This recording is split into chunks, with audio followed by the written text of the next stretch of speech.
Hello and welcome to the Solutions Scoop. I'm Ravi Venkatraman. And I'm Amanda Tepper. Ravi and I are co-founders of the Chestnut Solutions Institute, an independent forum dedicated to advancing the future of the investment solutions industry.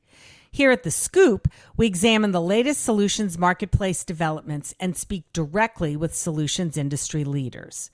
Our guests span the investment ecosystem, from OCIOs to asset owners, investment consultants, asset managers, and other key industry stakeholders.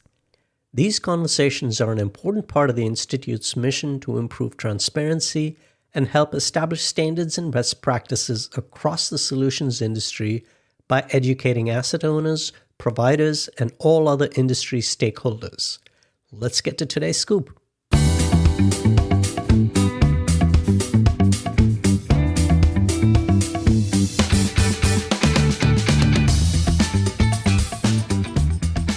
Good morning. I'm Amanda Tepper, Managing Partner at Chestnut Advisory Group and co-founder of the Chestnut Solutions Institute.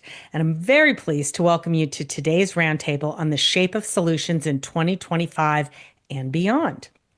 We have a terrific panel of senior solutions investors today who are going to share how they're thinking about and positioning their clients' portfolios to succeed, not only in the next year, but for the long term. Before I introduce our panelists, let me take a few minutes to tell you a little bit about the Chestnut Solutions Institute so you have the context for our discussion. CSI is an independent forum for investment solutions providers and their partners, and we're dedicated to advancing the future of the investment solutions industry. As we're going to discuss in a little bit, we define investment solutions broadly. It's all investment products and services that have been customized in any way to meet an investor's specific needs. Institute memberships at the firm level, and all three panelists today are from CSI member firms. And thank you all for your engagement today. This event is one of the public events we produce to engage with leaders across the solutions industry, as you can see here, on both investment and client-focused topics. All of these public events, the replays are available on the Chestnut website and also via our Solutions Scoop podcast, which is up on all the podcast platforms. The Institute also conducts independent market research, and we publish thought leadership, all of which is available to our members and any verified asset owner. Two important pieces that we have coming out early next year are going to be our first list of OCIO providers, along with our new market forecast for the OCIO industry globally. That's another step in our effort to help establish common standards for the solutions industry. We'll also be publishing our holistic value measurement report, along with making a new tool public that will help solutions clients evaluate providers to expand their lens beyond a narrow focus on returns and fees. And as you're going to hear in a minute, when building portfolios, all of our solutions providers are focused on a lot more than just absolute returns for their clients. So now let's meet our panelists. John Barry is Managing Director and Head of Client Solutions at MFS. He works primarily with institutional clients to help address their needs and objectives, including governance, investment policy, and asset allocation. Welcome, John. Can you tell us a little bit more about what you're doing at MFS? Sure. Thanks, Amanda. Thanks for having us here today. Well, first, I just wanted to let everybody know, MFS, we're celebrating our 100th anniversary this year, and we've been providing clients with multi-asset solutions for over 50 of those years. So we've been in the game for a while. As you said, I'm a managing director with our client strategy group.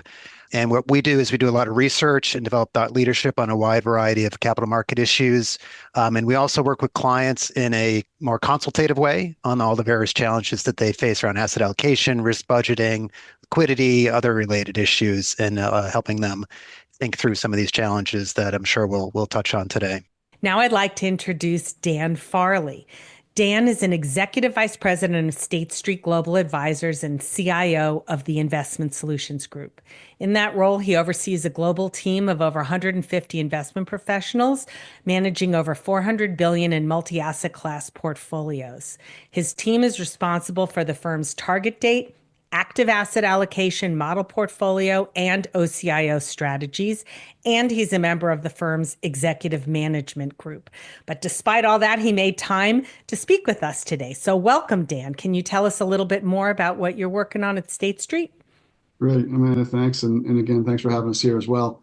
So as you noted, my responsibility sits across all of our multi-asset class suite. And so for us, that really means that regardless of who they are in terms of the type of client they are and what their objectives are, how are we able to bring forth the capabilities of the firm in a way that we're able to, bring that together, build portfolios, target that towards their objectives. I sometimes joke we're like Lego master builders in our need to sort of take the pieces and put them together to get to the outcome that clients are looking for. And so that's my responsibility and what my team does. Thanks, Dan. And now I'd like to introduce Michael Strauss. Michael's Managing Director and Senior Investment Strategist at Bank of America Private Bank. He's responsible for the development and execution of investment objectives for clients, primarily endowments, foundations, charitable trusts, and pension plans.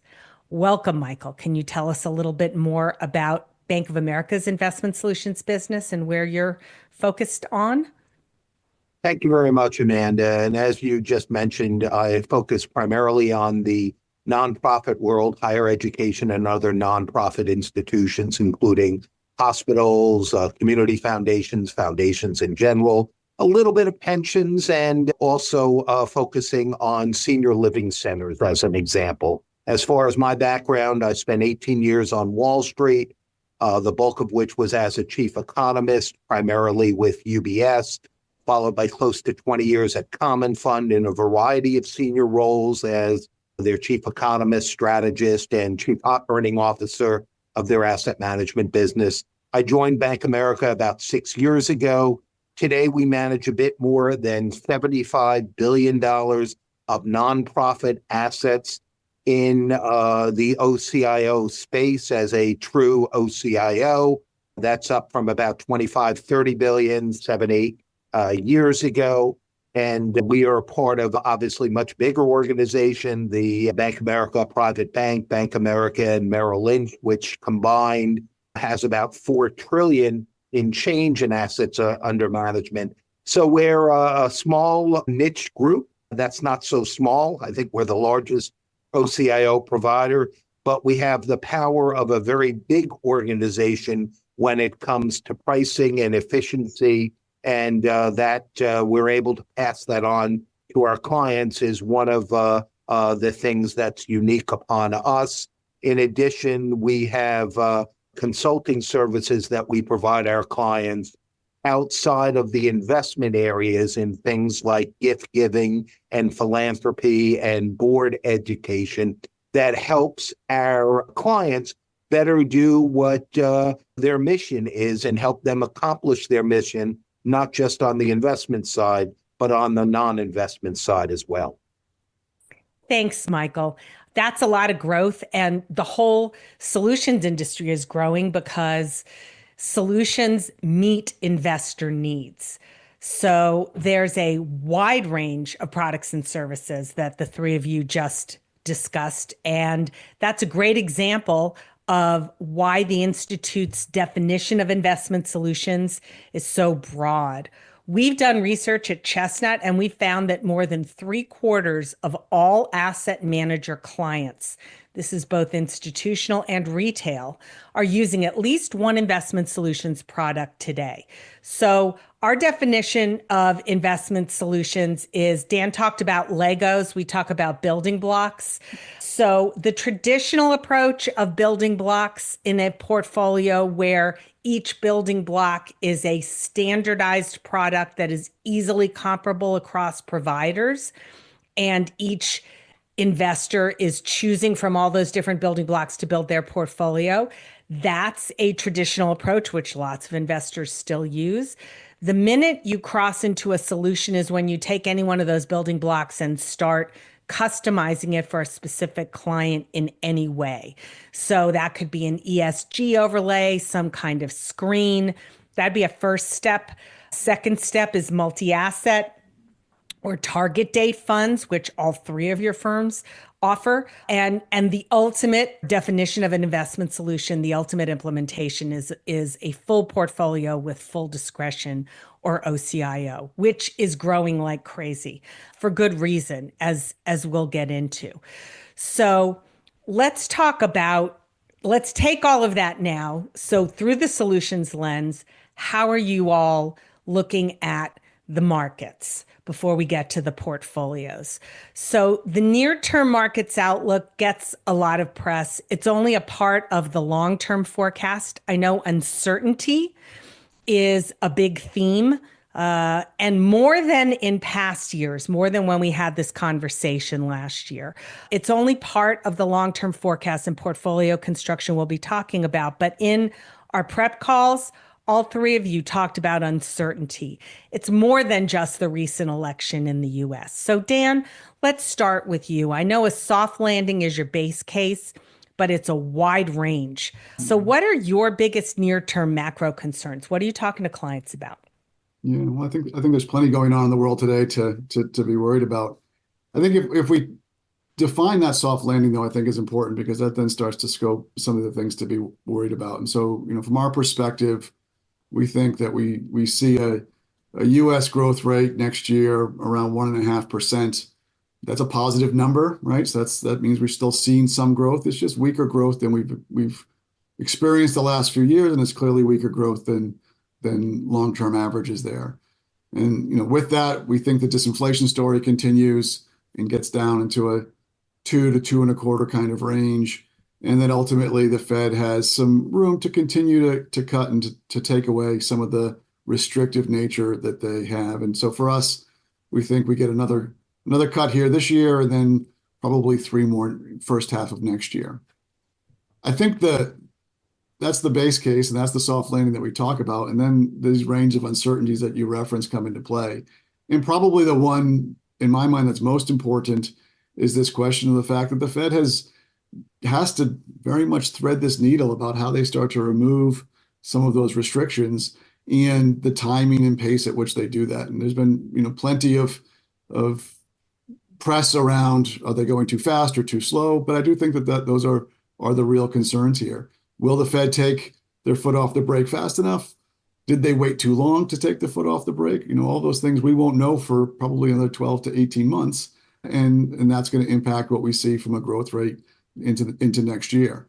That ultimately has an impact in terms of how people want to position their portfolios, but it's going to be a lot of noise. It's going to be a lot of uncertainty that goes around with that. So I think that transition and how the Fed navigates that is a big one in my mind. I'd also say that the level of debt in the marketplace right now, and particularly across developed markets, the reliance on debt from a government spending perspective is huge.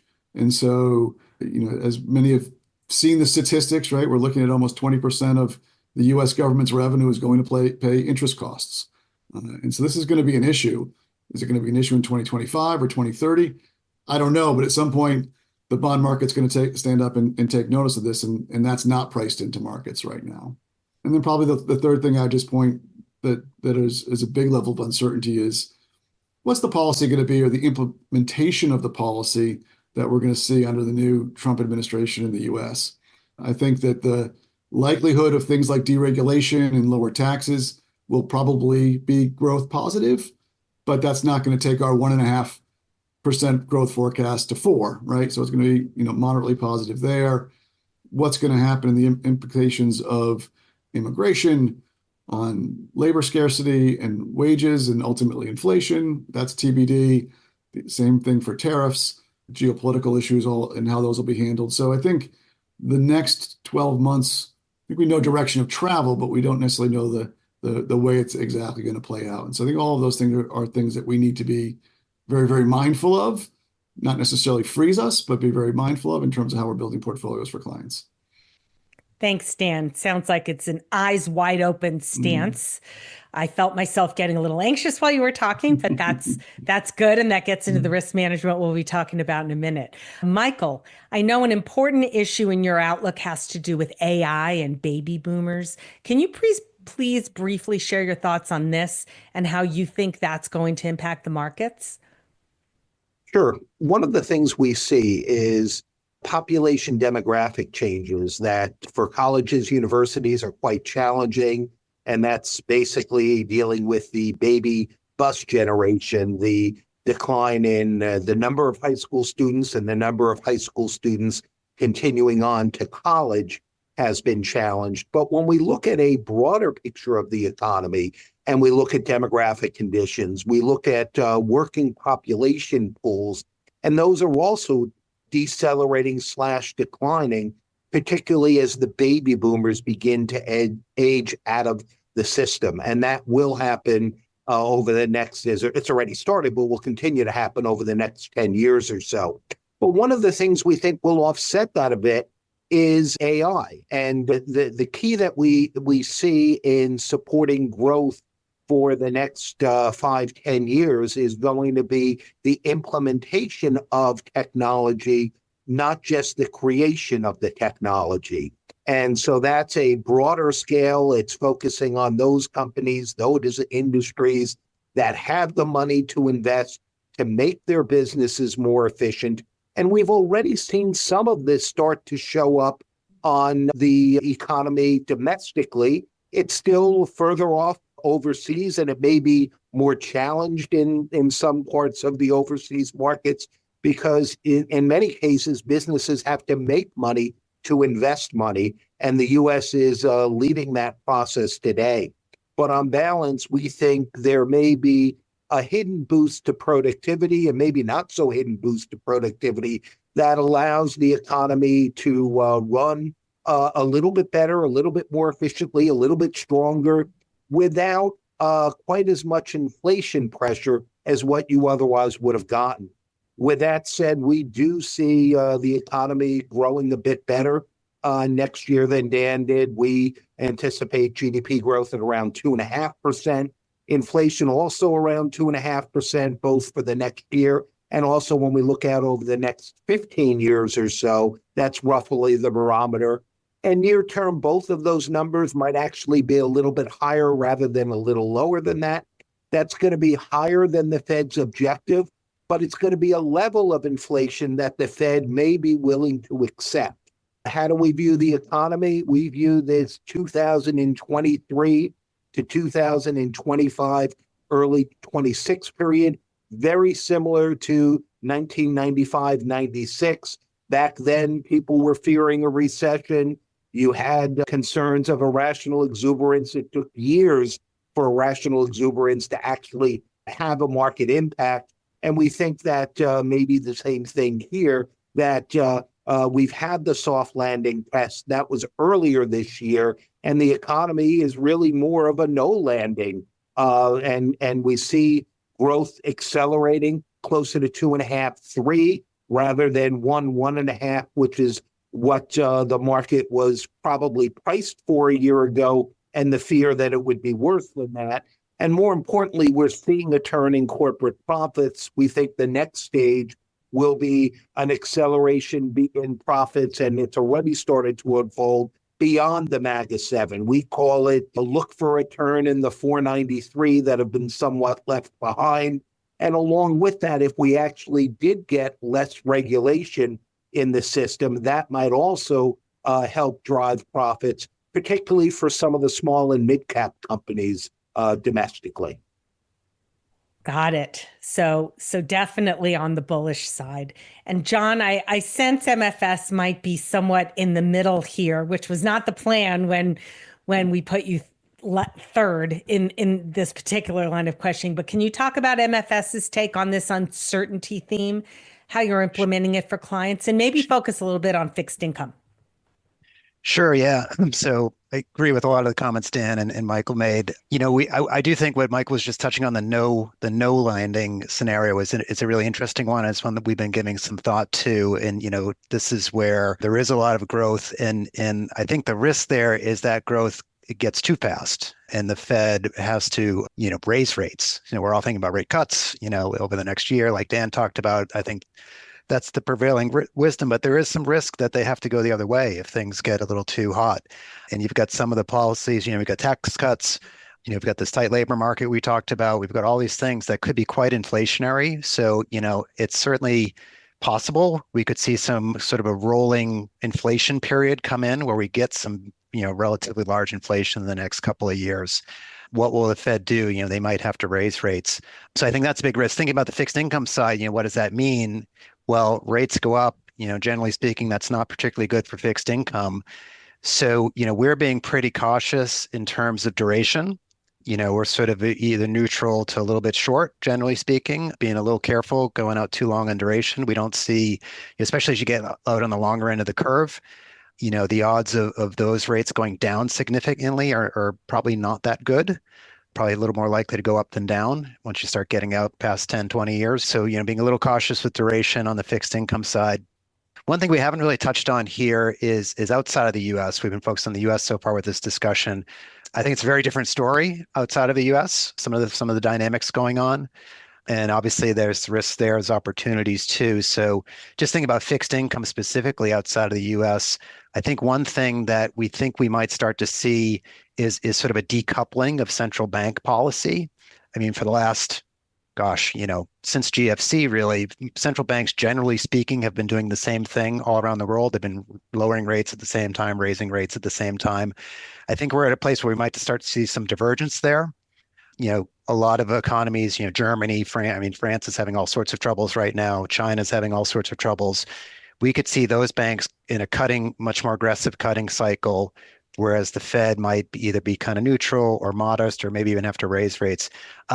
What we think that does, it actually creates some great opportunities when you're thinking globally with fixed income, that there's going to be a lot of opportunities if you're looking around the world at how different banks are approaching things, and really taking advantage of some of those opportunities out there. Got it.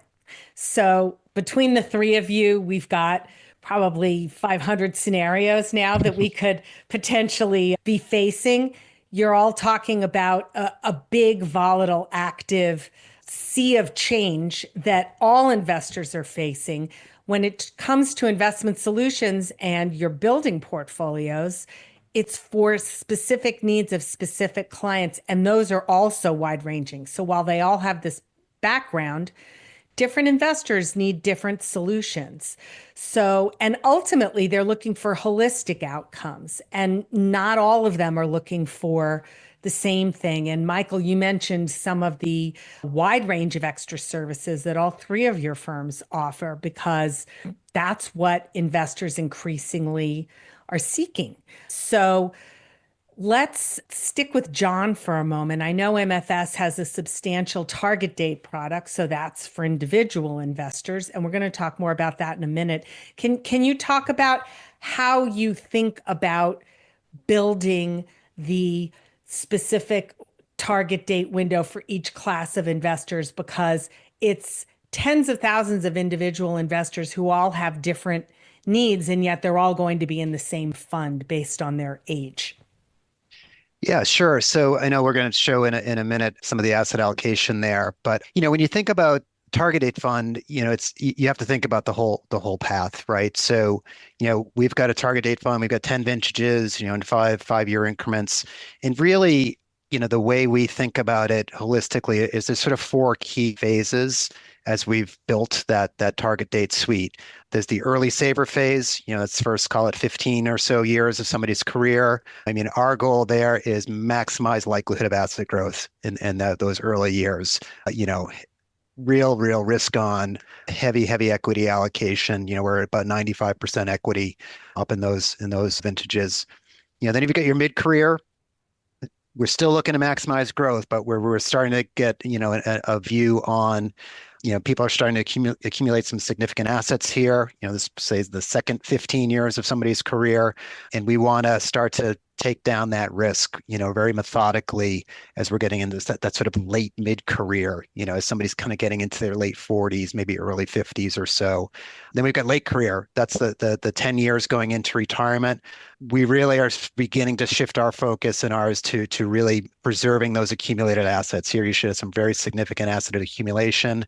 We want some growth opportunities still, but we're more focused on avoiding the downside. And then in retirement, we're very much focused on the downside. I mean, a couple of things I think are a little bit unique about the way we manage our target date suite. It is a two glide path. There's two versus through. Ours is a two glide path that's very deliberate. Our goal is really get you to retirement. And we believe very heavily in the power of advice that people can get to make the right decisions for them at that point.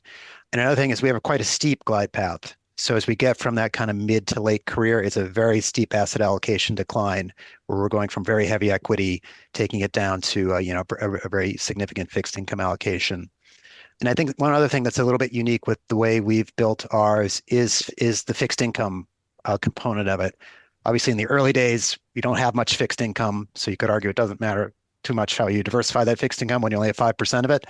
But we really think carefully and thoughtfully about the diversification of the fixed income as we go through that path and as we get to the end of the path, especially in that retirement zone where we're thinking a lot about duration, thinking how can we best protect those assets and getting, short duration assets, inflation protected assets, a little bit of global assets, a little bit of growth assets on the fixed income side, things like emerging market debt and so forth.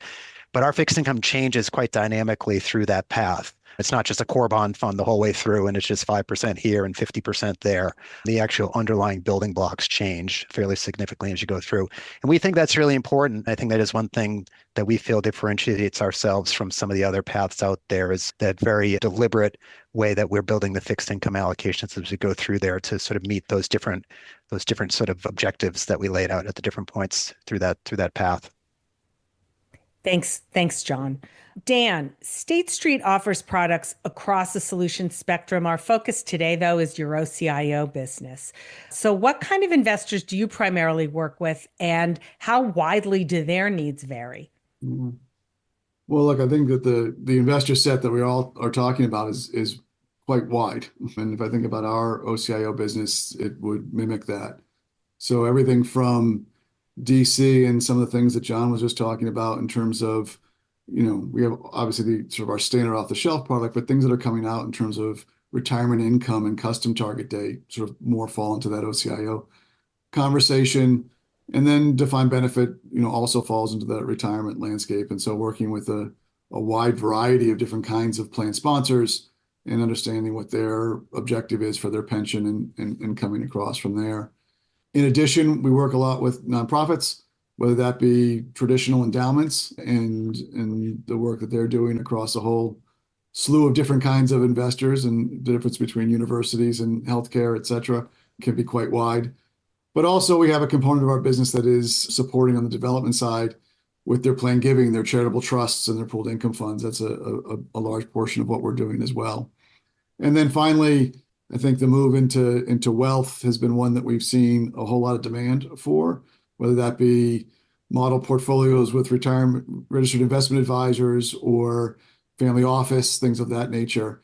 And what I think is particularly interesting is how all of these worlds are starting to intersect. So while we used to have them in nice, neat, distinct channels, the needs of those, I think, are really coming together quite interestingly. And so how we're able to take what we've learned for one set and help that come up with investment solutions for the other set, I think has been quite interesting. And so, whether that be from an asset allocation perspective or from a fiduciary perspective, or even from the, types of open architecture we're using both on the public and private side, as you go across them, yes, they're different as you get to each of those categories, but increasingly they're having requirements that rhyme a bit more than perhaps they have historically. Right. And that's what we're talking about here with those universal investor needs of customized and nimble. As you were talking, I was just thinking it's a little bit like broadcasting that used to have 3 channels for everybody.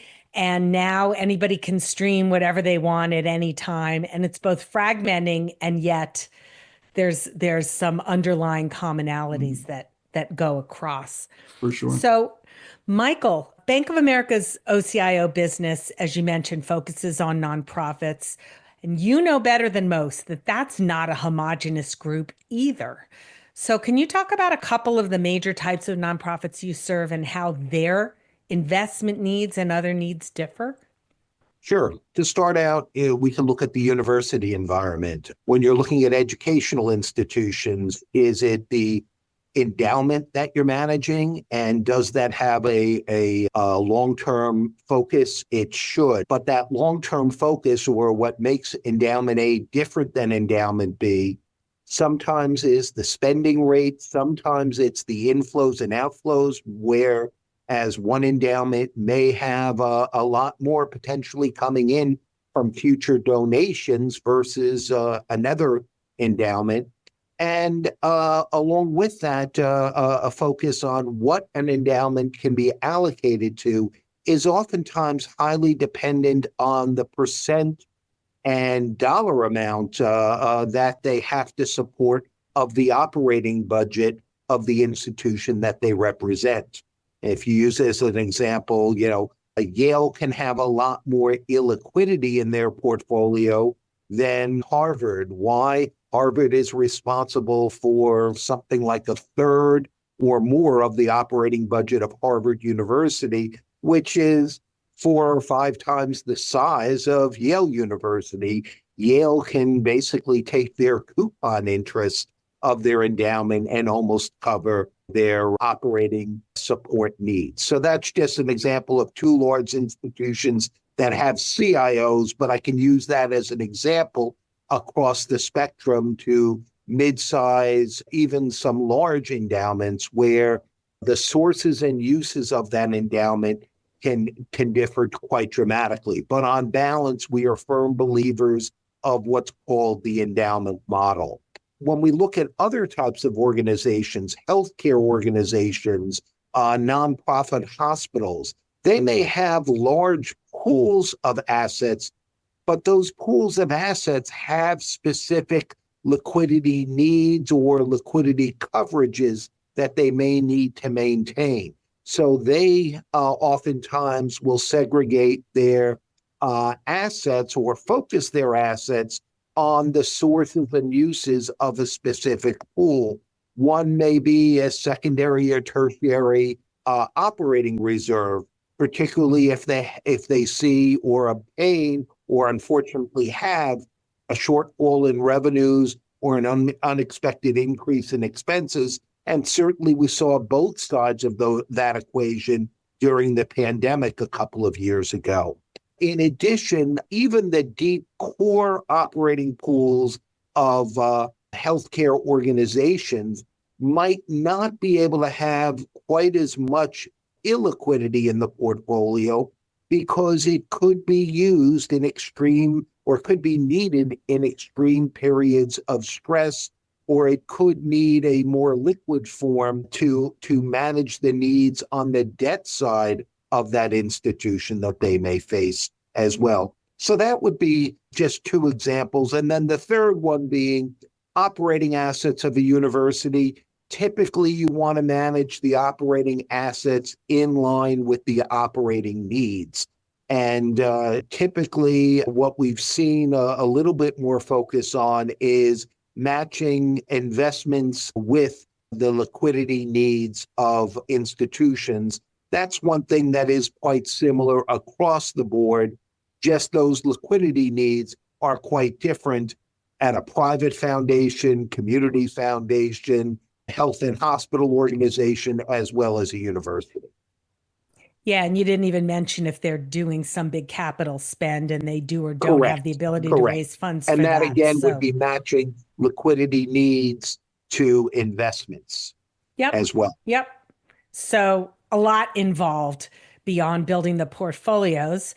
That said, we're here to talk about the kinds of portfolios you're building. So let's get to it. I want to caveat all the data here that each of your firm's definitions of these asset classes, the time horizons you've used for your forecasts, and other assumptions vary widely. Nothing on this page is apples to apples, but it puts us more or less in the right zip code, I think.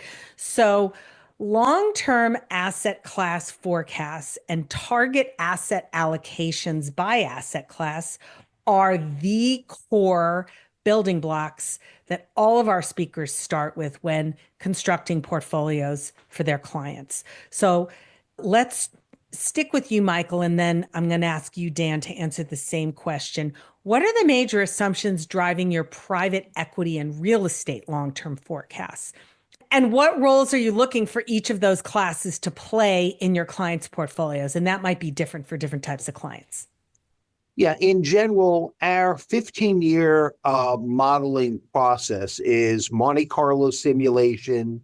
There are some fairly significant inputs to this process. And along with that, we also have some macro factors, such as whether we see an output gap is the easiest way of describing it in the economy or economies in general. And that output gap can be defined as to whether or not the economy is showing signs, in simple terms, of being undercapacitated or overcapacity.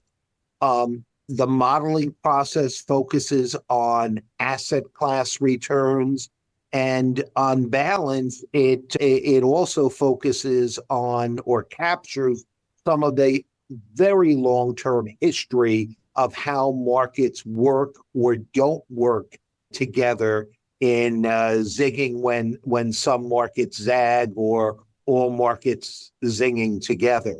Private equity, we view as sort of the offensive strategy to a portfolio, with recognizing there's added illiquidity of those private equity investments. Interestingly, what's not on this page is our outlook for small cap stocks, as an example, which almost parallels private equity. And that suggests, are you really getting paid forward-wise what you should be for the illiquidity aspect of private equity if you can get almost the same returns out of small cap? Private real estate, private debt would be viewed more as diversifiers to the portfolio, and they would be defensive strategies, as would be certain fixed income alternative hedge funds and equity market neutral hedge funds, which are not shown on this asset list. Thanks, Michael. So, Dan, I know you have a really nice framework where you're looking at diversifiers versus defense and growth. So focusing on here on private equity and private real estate, how do you look at those? What are you thinking about those asset classes? How are you putting them into portfolios for clients today? So I think when we think about this challenge of coming up with capital market assumptions, for us, it very much is an exercise in terms of how are investors going to get paid for being in any given asset class. And so, in general, some of the things that Michael talked about in terms of thinking through what does forward look economic growth look like, right? That's going to impact all asset classes as they go forward. What kind of income stream might you be able to collect as an investor, whether that be interest rates on the bond side of the equation or dividends or cash payouts, et cetera, in things like equities? What are you going to be able to do in terms of growth rates of those income streams and those earning streams? How does inflation play a role in that? So the need to model all of those things. And last but certainly not least, there's a valuation component to that, because I think the question around the forward experience that any of us are going to have as investors at this moment in time is very specific to our starting point. And so a dollar put to work today is very much subject to levels of valuation, whether that be higher or lower, and the possible benefit or tailwind you're going to get from that from an investor perspective. So as we look at the markets and look at the numbers that you've got up here, it looks like we're a little bit more on the conservative side compared to many others. And I think part of that for us is very much because of the level of valuation that we see both in public and private markets. When we look specifically into the private space and private equity, maybe, as we look at it in particular, it's going to be influenced by all those same macroeconomic factors that the public markets are going to be doing. I think one of the benefits it has is the accounting diversification, the return smoothing that brings to the table. But over a longer period of time, that becomes less and less important as some of that near-term volatility comes out of the public markets. And so what we want to understand then is what might be special about private equity that could drive returns higher. It's going to be a little bit of the small cap exposure that Michael talked about. It's going to be leverage, both at the company level, but also within the private equity investor component. That's going to help drive returns a bit higher. And then I think there's also the types of companies that are in that space and their ability to drive earnings faster, and that again leads to returns. And so while often thought about as a liquidity premium, we actually think it's a return premium because of the opportunity set that the private companies play in and the tools that the private equity managers can look to put into place. And so if you were to look historically, private equity probably has commanded about a 300 basis point excess return over public markets. That's up or down depending on any given year or period of years. We've actually given that a little bit of a haircut. We think that given the amount of capital that's chasing into private equity at the moment, that might be a little bit harder to get to, almost like a valuation questions. And so we're putting a 200 basis point premium on private equity versus public equity. And that's just in general. Now, obviously, the alpha generated within private markets is incredibly wide. And so the difference between the best private equity manager and the worst is hundreds and hundreds of basis points. And so that comes into play, but that's a bit of a different conversation. And so when we think about all that in terms of its use case in the portfolio, each of them play a bit of a different role.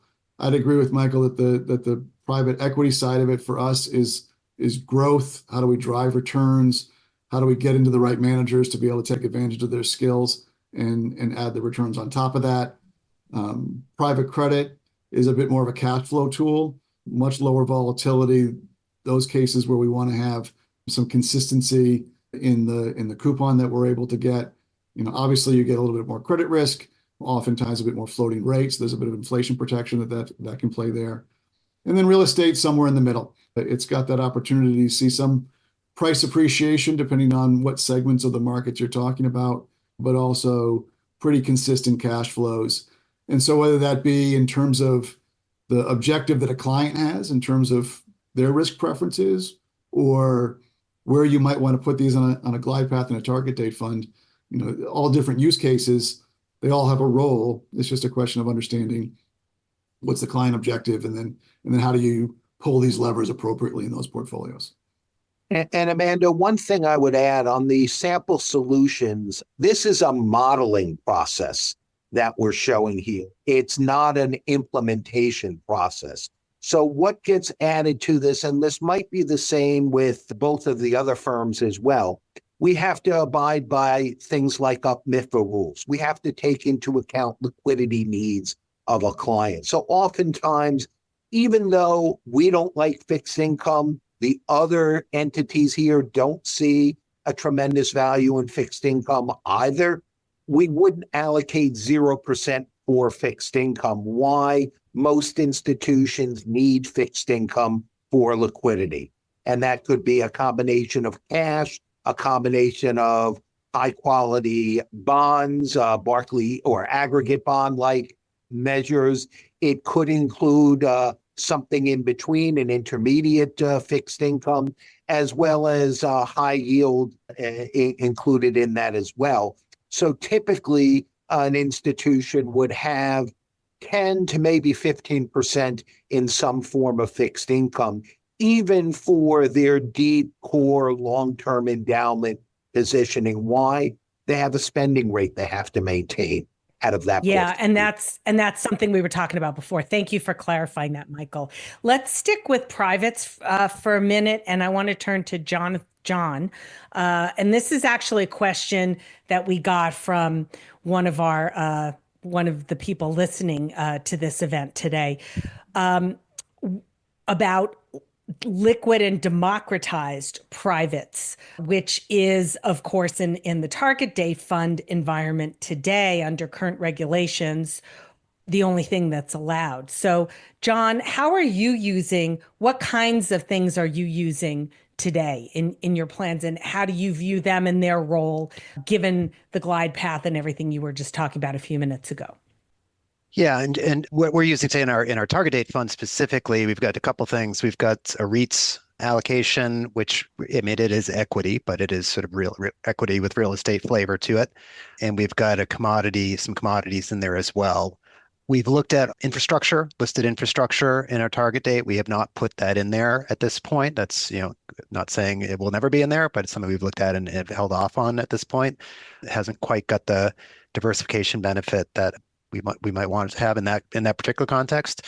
So those are some of the types of things we're talking about. So REITs, listed infrastructure, listed commodities, commodity companies, basically that are producers of various commodities, mining companies, oil companies, and so forth. So those are some examples of liquid exposure to some of those alternative assets. They have some benefits. They have some drawbacks too. I mean, the big benefit is liquidity, per the name. So it gets around some of those challenges that have been referenced of some of the illiquidity and some of the sort of valuation lags and that sort of thing that come with some of the other private assets. But we do think there's a good role there. So I think for some types of investors who can benefit from some of that kind of exposure, but really can't tolerate the illiquidity that comes with some of those assets, there are sometimes liquid versions, or at least liquid proxies, let's just say, that can be accessed, that can give them some decent exposure. I wouldn't suggest that REITs are a substitute for private real estate. They're not the same thing. They behave differently. They have different risks. They have different correlations, but they do have some similarities that can be beneficial for certain types of investors. Right. Right. And Dan, I'm sure State Street is using different types of democratized privates. Is there anything you'd want to add for investors that can take a little less liquidity than is required in a target date fund that you're looking at or developing or thinking about? Yeah. So this is actually an area we spent a lot of time thinking through, and much to John's point, where you are on that glide path will depend on that time horizon and how much liquidity you may or may not be able to take on. And so I think we've generally steered clear from just the proxy versions of these things in the glide paths, because as John noted, if you own a series of private equity companies, that's not really private equity. It doesn't give you the diversification that you actually wanted to get. Same thing with infrastructure companies and the like. So we sort of steer clear from that perspective. But what we have tried to figure out is how might we use actual privates with some level of liquidity in a way that we still get the essence and the type of return streams that we want to get by taking on that kind of risk and have that in place. And we have that actually in a handful of our custom target date funds already, where people are using things like real estate, direct real estate, some in private equity. And I think that there's an interesting conversation about where on that glide path you might want to be in private equity versus real estate, versus maybe a combination of all of those. And so, as you noted, there are some regulations that are governing this and things that you have to think about from an ERISA fiduciary perspective. But I do think it's the direction to travel, and I do think that could be done for the benefit of the participants in a target date fund specifically, because that money's in there for a long time, and that ability to take advantage of some of that extra return premium is to their benefit in creating a better ultimate retirement outcome for them. Yep. So now let's turn, Dan, and we'll stick with you for a minute on portfolio implementation. What we've got here is kind of a middle of the road, which no client actually is. So can you talk a little bit about how your portfolio implementation would differ for, let's say, a DB plan versus an endowment? Yeah. And I think even if you double click into any of those two categories, there's going to be all sorts of different kinds of implementation differences as well, right? So DB is obviously going to be much more liability focused, but even there, depending on what the plan sponsor wants to do, is this an ongoing plan, or is this something that they're looking to shut down? Are they looking to keep it sort of hibernating, or are they looking to go to pension risk transfer? How well are they funded? There's a difference between a 60% funded plan and a 110% funded plan. I think all of those things ultimately, at a high level, are the kinds of things that we're going to want to understand and then build a portfolio around that. And so that those that tend to be more targeted towards closure or pension risk transfer are very well funded, are much more LDI tilted, much less in growth. They tend to be much more liquid. So you want to either be out of or working out of any kind of alternatives that you might have had in the portfolio. And the idea there is, how do you manage that in a way that minimizes the volatility or the variability that the company's going to feel on their balance sheet. I often say that LDI is really a corporate finance exercise than it is an investment exercise. And so the ability to manage that side of it, compared to those that are sort of open, 60% funded, that's going to look a lot more like a growth portfolio. Maybe not as aggressive as some of the endowments, but definitely more into that kind of a genre. So really, it starts with understanding what folks are trying to do with that portfolio mix. And I'd say that is very similar to how we would approach the endowment side as well.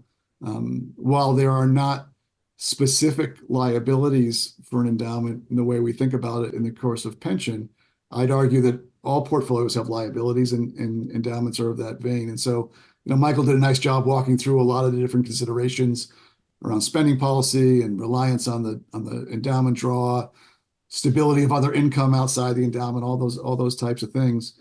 But that then ends up being sort of the big drivers that we're going to want to look at. And probably the example that we've got here looks more like the types of things that we might do in the endowment space.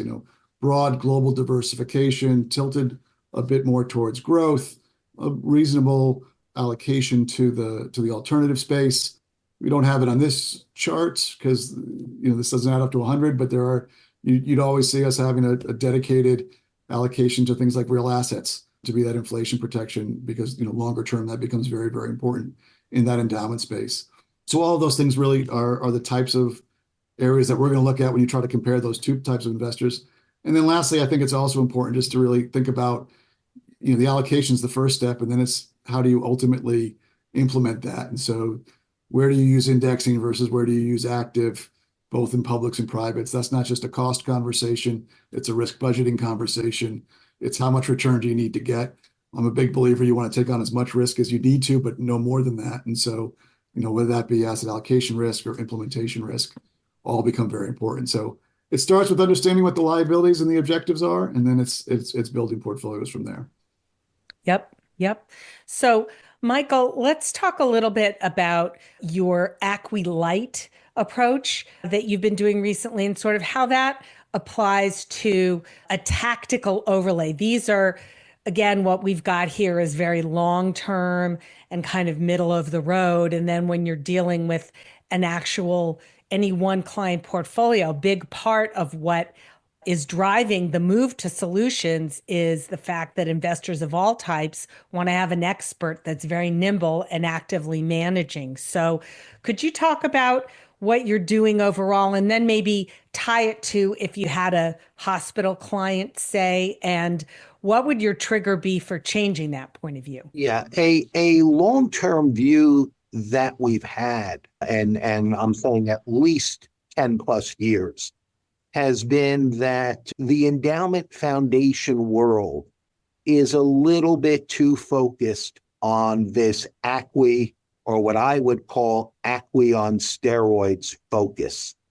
If you go back to the way many of the mega endowments were positioned 5, 10, 15 years ago, they weren't just at ACWI, they were at ACWI plus, meaning they were overweight an ACWI positioning in developed, international, and emerging relative to the US.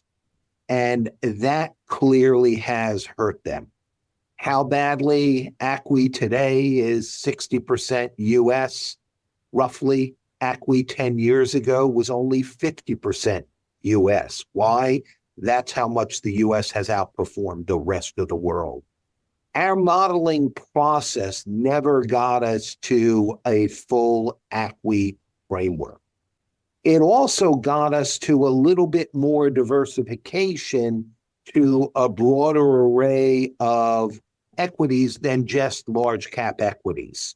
And in particular, going forward, where we see the greater diversification benefits of getting better returns from equity beta is out of small cap and mid cap rather than Europe or emerging markets. And some of this is, how have some of these economies changed? If you look at something like China, and this is where the CIO positioning gets involved, China is not the fastest growing economy. And the focus of China that we've had for the better part of the 10 years is China is the fastest aging economy. That is going to create challenging imbalances that could last 5, 10, 15, 20 years or longer. And that's where the art gets involved in the science. So does that help to explain that part of it? Yes. A little bit? Okay. And then, so what we see as opportunities in the pure equity beta, if you want to call it that, is more in the mid-cap, small-cap space going forward than in the emerging developed space. Now, in developed international markets. Now, we are looking for triggers out there that might suggest times have changed. And usually you get that from policy changes, economic changes, currency changes. You may be getting aspects of it, but I'm not sure if they're in a positive direction just yet to invest in. In addition, when we look at the private space, we look at the opportunity set is really with direct managers. That's where you have the potential of earning alpha in the asset class. But with that said, we realize building a private equity or private portfolio in general takes years, takes series. It's like developing a vineyard. It may take 3, 4 cycles to get to your target. We do see the value in using potentially evergreen funds to partially fill that gap if an institution is now willing to or recognizing the opportunity set of having a little bit more illiquidity of the portfolio. You don't want to rush that investment, but you want to get some of the beta of the asset class. And evergreen funds sometimes can fill over the short term some of that void. As an example. Okay, that's great. Thank you. Thank you, Michael. John, we got another question from our audience about the fixed income environment. And this maybe gets to your ability to be tactical, both in your target dates, which we've talked about, but also the kind of advice you're giving to your clients. And then within your fixed income portfolios, what's the kind of near-term positioning? You had talked about being really short duration, but anything else you can add there about how you're thinking about that and what you're doing in your fixed income? Sure. Yeah. And I wouldn't say we're really short duration. I'd say we're just sort of being cautious about going too long.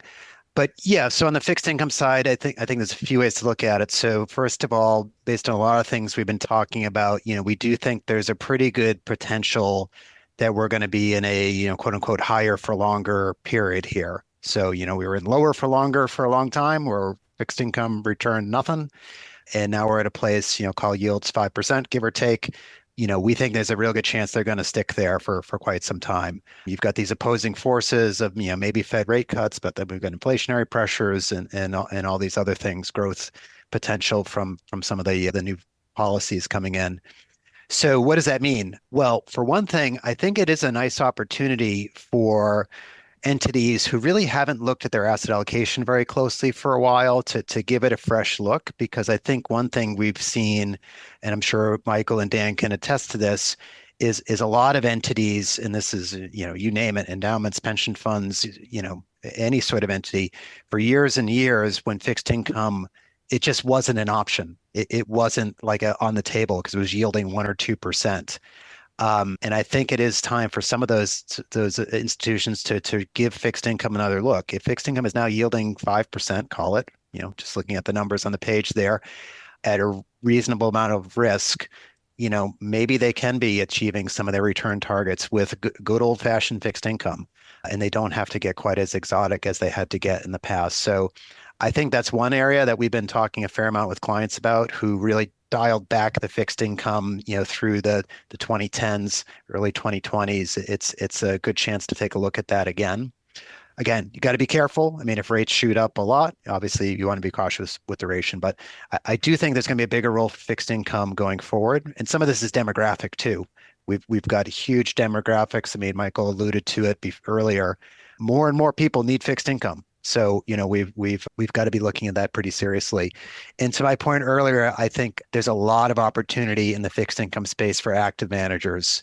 There's a lot of levers that we think are going to be available to be pulled between currency, credit, credit spreads, just different central bank policies. There's a lot of opportunity, we think, to really generate some alpha out there in the fixed income space. So I guess that's a long way of saying give fixed income another look. It's sort of been the forgotten asset class for a while, and we think it's got a really important role to play in portfolios going forward. Bonds are not boring anymore. Bonds are not boring. Okay. No. So Dan, I want to ask you, this is a tricky question from our audience, and we're going to pull back from capital markets and portfolios and turn to the client side, which of course is what's driving all of this in our conversation today.